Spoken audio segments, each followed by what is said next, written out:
I'm cautiously optimistic that the Windies will do the region proud. I'll start by the one notable absence that I think would really elevate this, and if this person were to be present, would make me feel like they have a really good shot of winning, and that's Sunil Narayan. So Sunil Narayan just recently voted the best player in the IPL, won the IPL a few days ago on the same team with Andre Russell, and a fantastic bat and ball performance there. As we all know, Narayan retired from international cricket, and recently, when his performances at the IPL were going really well, he said he was good with his decision. He felt content, and we have to accept that. But I think a Narayan would have made this West Indies team even more destructive. I think there's some things going for the West Indies here. I think let's talk about leadership. I think Rovman Paul have been a fantastic captain for West Indies in the last few years. I think coaching wise as well, Darren Sammy has been doing a fantastic job. So when you have leadership at the top and it's trickling down, I like that. And when I look at the composition of the squad, I think I see a team that is very destructive as usual. I like what I saw recently in the warm-up series against South Africa, especially in the last game where Johnson Charles found a way to make some big runs. He looked really good. I like that. Brandon King. You think about the firepower there. You have a Nicholas Pooran. There's a bunch of guys who have the ability, who've been there before, perform well in the IPL and on the circuit in T20. Andre Russell seems to be enjoying his cricket again, and he's a superman when necessary. He can deliver. And so I go back to December when we played England in that home series in the Caribbean. The first time we even had a series in December, I think, where England toured or anybody toured. And I was fortunate to fly down, and I went to Trinidad to see the ending part of the T20 series. And at that moment in time, I look at the squad and I said, this is a very good squad. But what worried me a little bit was, where would we find that extra bowler who can take over just after the power play, who can start to put pressure on teams? And I wasn't sure where that was. I'm still not 100% sure I know where that person might be. But the emergence of Shamar Joseph in Test cricket, who got an opportunity to play a little bit in that Jamaica series just concluded against South Africa, I like what I saw. You know, his exploits in Australia forced a contract, I think, in the IPL. He didn't play that much, but I think he's a special type of bowler. And what I saw from him was a little bit of great pace that we know he has, but also some guile, some sophistication in the way in which he was putting the ball. So I'm optimistic that the bowling can be much better. Kudikesh Moti looks decent. You know, you have your Kilo sign. Obed McCoy is coming in. We always liked him. He came in as the last replacement for Jason Holder, who sadly would be missed because of injuries.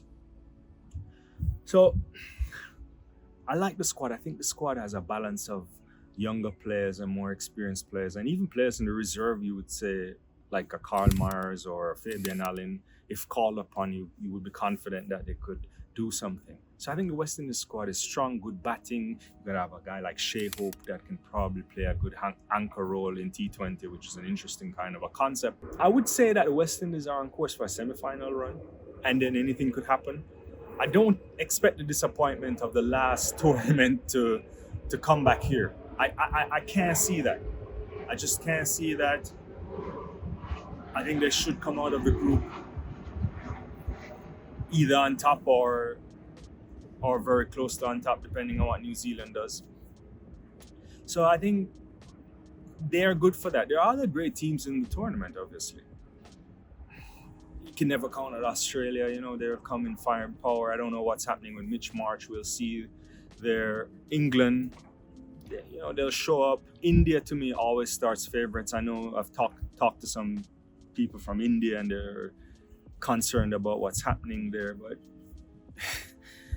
I don't think they have any weakness. Maybe they should have brought Shubman Gill, but outside of that, if they put their heads together, they could be destructive. You know, who knows what Pakistan will do? It just depends.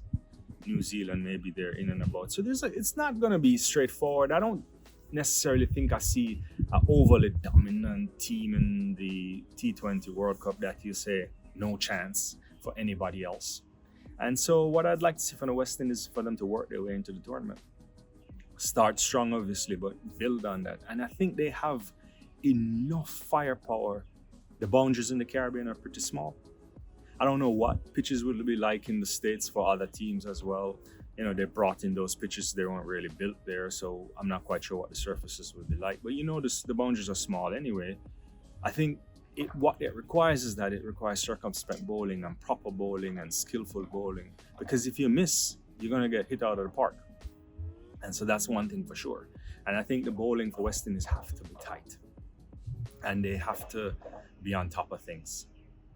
Alzarri Joseph should lead the line, obviously, vice captain.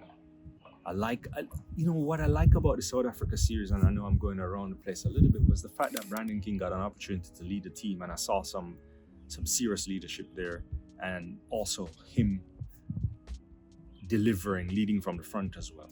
The more leaders you have in a team, you think that should be good. Pooran, former captain too, has a lot of experience. Andre Russell, a lot of experience. I think Rovman Powell has been a fantastic man manager. And one thing I like about what I've seen in the last few months, a year or so from this West Indies team is, I don't know if they know when they're beaten, right? So I think there's a kind of a grit there, and you want to see the fight. So I think it would be foolish for me or anybody to say that they should start favorites. I don't think that's the case, but I am very optimistic that they can do well and do the region proud.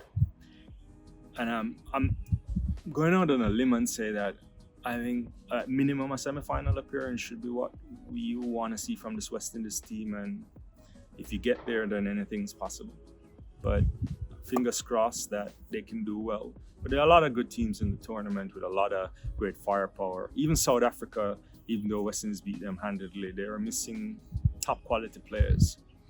And they themselves, you look at South Africa and you think if they get it right, they could be very destructive too. So I think it's going to be good cricket, good competitive cricket, and hopefully the West Indies hopefully the Windies do well and make the region proud. Because you just want the home team to do well too, because I think that will revitalize the cricket in the region as well. People get excited to see a strong West Indies team, and they'll come out. So that's my take. Semi-final, I'd be happy with a semi-final, but I'd love to see them win it all as a true West Indies fan. All right. But who's winning? Who's winning? I don't know. I mean, India. All right. Yeah.